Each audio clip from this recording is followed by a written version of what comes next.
my channel. I am Clarissa, and you are currently watching the Violin Basics series, where I get to share some of my knowledge as well as tips and tricks around the fundamentals of violin playing. And today, we are going to learn on how to bow our strings for the first time using our open strings. So let's get right to it!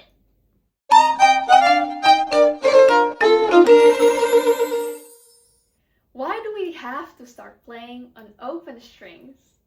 So here is the thing. It is really important for us to just focus at one new concept at a time.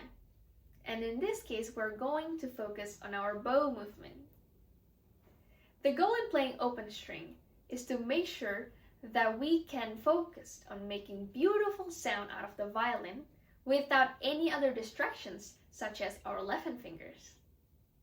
As a starting point, I always ask my student to play on each string. So now, let's talk about bow placement. Where do we exactly put our bow as a starting point? There are so many possibilities. It could be nearby the fingerboard, nearby the bridge, or maybe in the middle. Is it possible to be on the frog? Is it on the tip? Is it in the middle of the bow? So we have to find the contact point number 3. The contact point is where the bow hair meets the strings. We number it as number 1 being closest to the bridge and number 5 closest to the fingerboard. As a beginner, we always want to play in contact point number 3.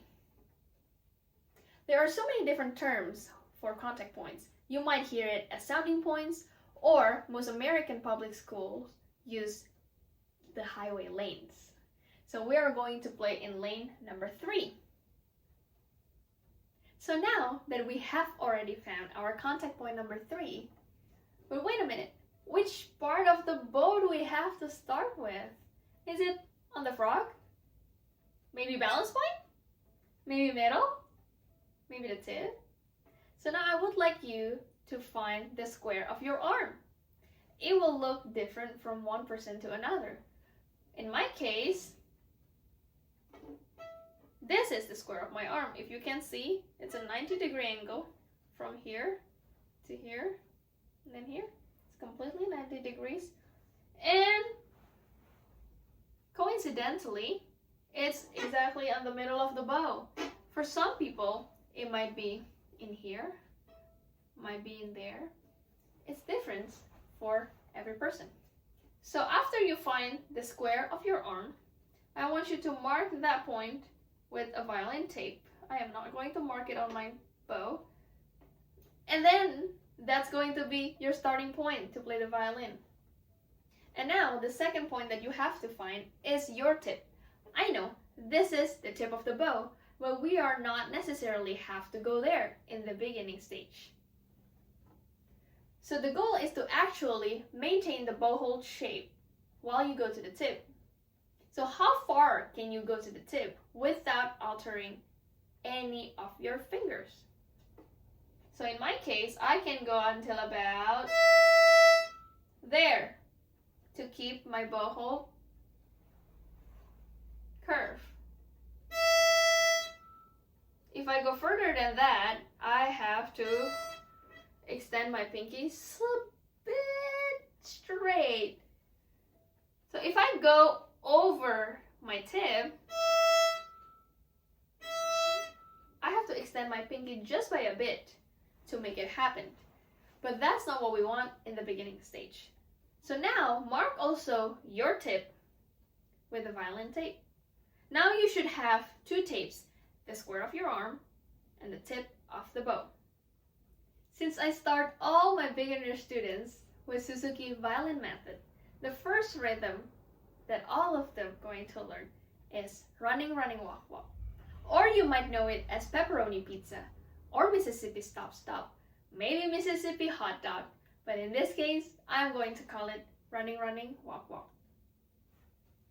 So first, before we're making running, running, walk, walk movement, we need to know which way is down bow and which way is up bow. So down bow is this way, and up bow is that way. Once more, this is down bow, and this is up bow.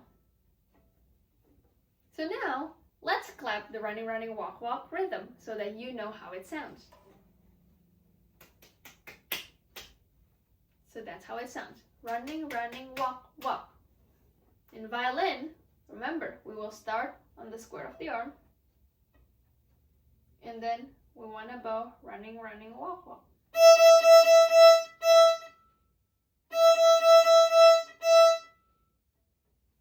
The important thing to remember is that we do not need to bow from the square of the arm all the way to our tip.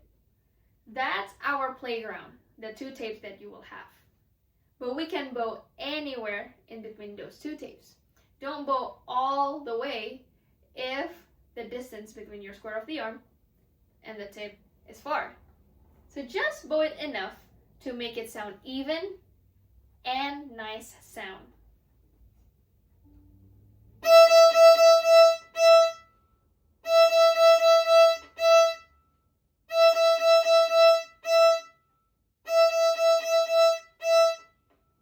So now, do you notice that there are two different bow strokes in running, running, walk, walk? Running, running is détaché bow strokes. So this is how détaché sound. Or in slower.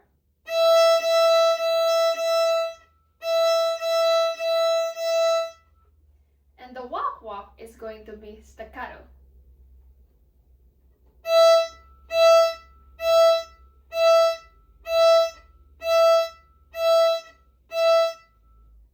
In staccato bow strokes, we want to make sure that we are able to hear the pauses in between the notes. Some misconception is that staccato means short. Staccato actually means separate. So we just need to make sure that each note is separated from one to another. So let's hear it again. How does the running, running, walk, walk sound after knowing the two bow strokes that I just explained?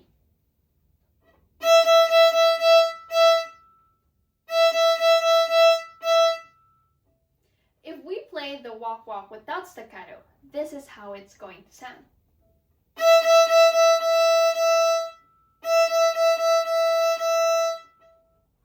So the goal is for us to be able to play the running, running with nice sound détaché and the walk, walk with nice staccato. It is actually quite difficult to find a nice staccato. To be able to play nice staccato, we need to make sure that our bow stops by itself through the friction between the hair of the bow and the strings. We do not want to make it stop by our force, by hand, or very abruptly. So that is not so nice. So we wanted to have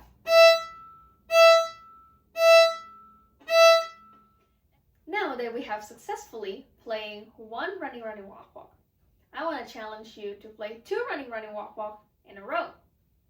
But please make sure to hear the pause in between the walk, walk.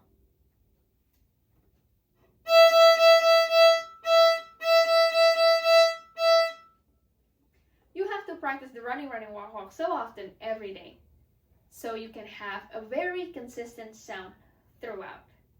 After you're able to play two running, running, walk, walk, you can play 4 of them, and then you can play 6, and then 8, and then finally, after you reach 24 running, running, walk, walk in a row perfectly, now you can play your twinkle very nicely too.